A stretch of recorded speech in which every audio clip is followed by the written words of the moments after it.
rede é maior do que o mar, nem quando ultrapassa o tamanho da terra, nem quando ela acerta, nem quando ela erra, nem quando ela envolve... Nós tivemos 2 anos de discussão, de amadurecimento desse processo.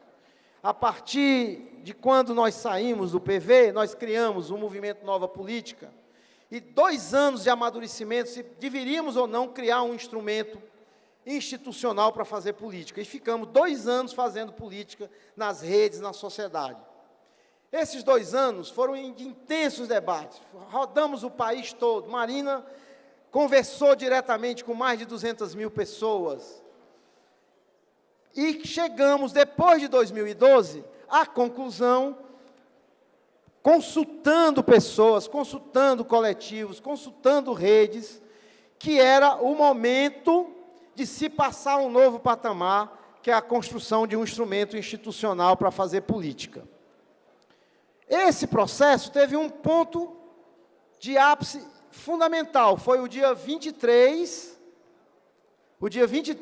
de janeiro, quando nós reunimos o Movimento Nova Política, parlamentares, coletivos de todo o Brasil, pessoas de todo o Brasil, numa reunião com 15 estados e com 70 pessoas, que nessa reunião nós decidimos realmente constituir a rede pró-partido. Quero que vocês acompanhem o raciocínio. Então, nem todo mundo que estava no Movimento Nova Política está aqui, nem todo mundo que não estava, está. Quer dizer, houve um conjunto de movimentos e de pessoas para chegar até aqui. Nesse dia 23, nós constituímos essa comissão nacional, com pessoas de todos os estados que estão aqui nessas cadeirinhas. Nós constituímos a partir do dia 23, que são as pessoas que vão dar o pontapé legal do processo. E constituímos aquele site e fizemos essa convocação, que é uma convocação autoconvocatória. As pessoas entraram no site e disseram, eu quero ir, eu vou. E nós temos hoje 1.600 pessoas inscritas para esse evento, que estão vindo por conta própria, de forma autoral, por decisão delas, sem alguém convocando, sem um partido chamando, sem um grupo chamando. Isso é uma grande novidade na política brasileira. Quando a gente fala de partido político, a gente tem que contar uma historinha. Por que essa representação política, por que este momento político hoje, a gente vive essa decadência? Porque a gente está fechando um ciclo que ele começa em 1800, com a Revolução Francesa, precedida da Revolução Americana, que foi a base que construiu o modelo de representação política que nós temos. Né? Se a gente for analisar o que existia antes, era um rei que tomava todas as decisões, né, que tinha um poder, né, sobre os cidadãos, e aqueles cidadãos estavam limitados na sua capacidade de criar, de crescer, de se informar, né, e eles estavam começando a ficar insatisfeitos com aquela situação. Então, a partir de 1800, o que acontece? Acontece uma revolução, e diz assim, tem um livro que eu gosto muito, que é um livro de um pensador, que participou da Revolução Americana e da Revolução Francesa, que ele diz o seguinte, o rei não está mais funcionando. O rei não funciona porque se o filho do rei é muito mala, nós somos obrigados a ficar 20 anos aguentando o filho do rei.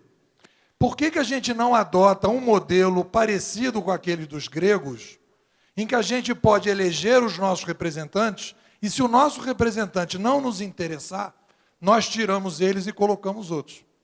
Então, a ideia desse modelo que nós temos hoje, ela foi uma grande solução para 1800. Só que em 1800, o número de pessoas que existia no mundo era 1 bilhão de pessoas. Nós vivíamos em cidades razoavelmente pequenas, comparadas com as nossas cidades de hoje.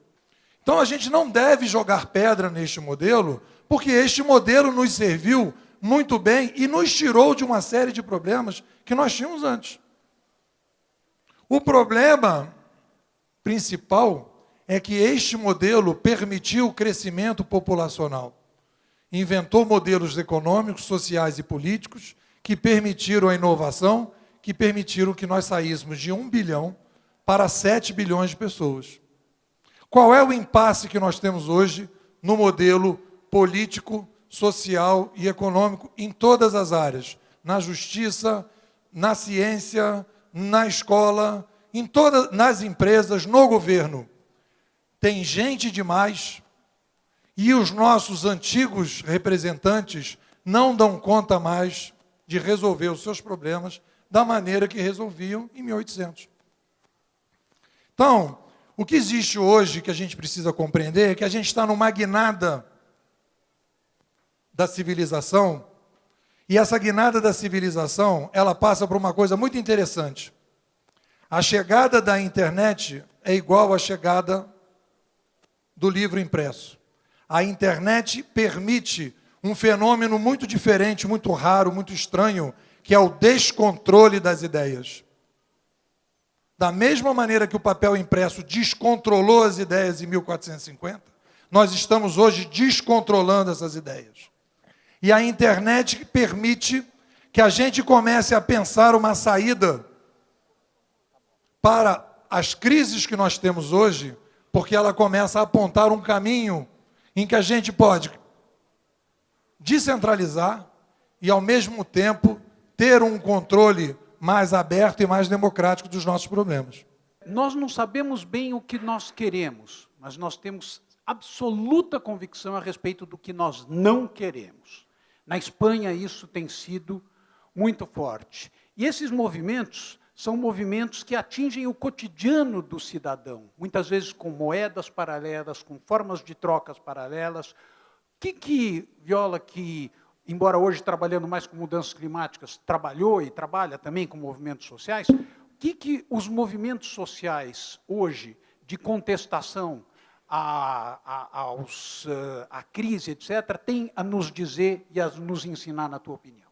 Eu gostaria de chamar a atenção para uma coisa importante, que é o seguinte: nós vivimos em um mundo onde nós podemos falar aqui no Brasil sobre os limites da democracia representativa, mas não devemos esquecer que uma parte importantíssima da humanidade não chegou ainda à democracia representativa. É decir, nós temos no mundo uma primeira grande divisão entre sociedades que vivem sob regime de democracia representativa e sociedades que vivem sob regimes autoritários.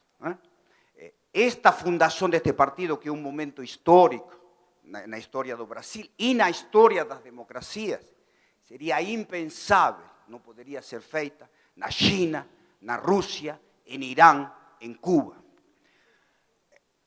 Desse ponto de vista, o importante é ver como a democracia representativa, seja na sua vertente de baixa qualidade, como é a nossa, a brasileira, ou seja na sua vertente de qualidade mais desenvolvida, como é a escandinava, por exemplo, onde a participação direta dos cidadãos existe já bastante. É decir, ela está sendo desafiada profundamente esses novos movimentos sociais e as tecnologias e o desenvolvimento da individualidade, da diferenciação individual que a sociedade da informação permite. Nós estamos, nesse sentido, vivendo num novo mundo de extraordinária complexidade, nesse sentido com possibilidades extraordinariamente positivas, mas também com ameaças que nunca antes a humanidade viveu. Os limites planetários, dos quais o mais importante, a mudança climática, o déficit gigantesco de governança global. Nós temos hoje, basicamente, governanças nacionais que dialogam no mínimo comum denominador para evitar o caos extremo. E nós vivemos uma crise de civilização de uma profundidade extraordinária. O que é importante ver é que na democracia, seja de baixa qualidade a brasileira, seja de uma qualidade mais alta, tipo escandinava ou alemã, que as possibilidades de uma alternativa se colocam e que nós temos que, nesse sentido, valorizar o fato de que temos democracia representativa e, ao mesmo tempo, ver que nós podemos profundizá-la e desenvolvê-la.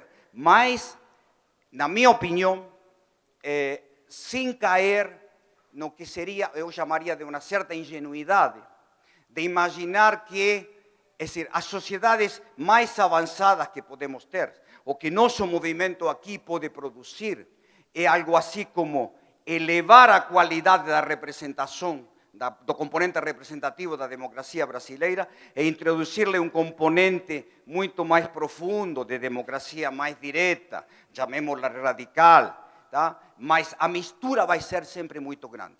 Porque uma coisa decisiva é que para uma condição necessária, porém não suficiente, para ter uma democracia profunda, é um alto nível educacional da sociedade, que nós não temos no Brasil.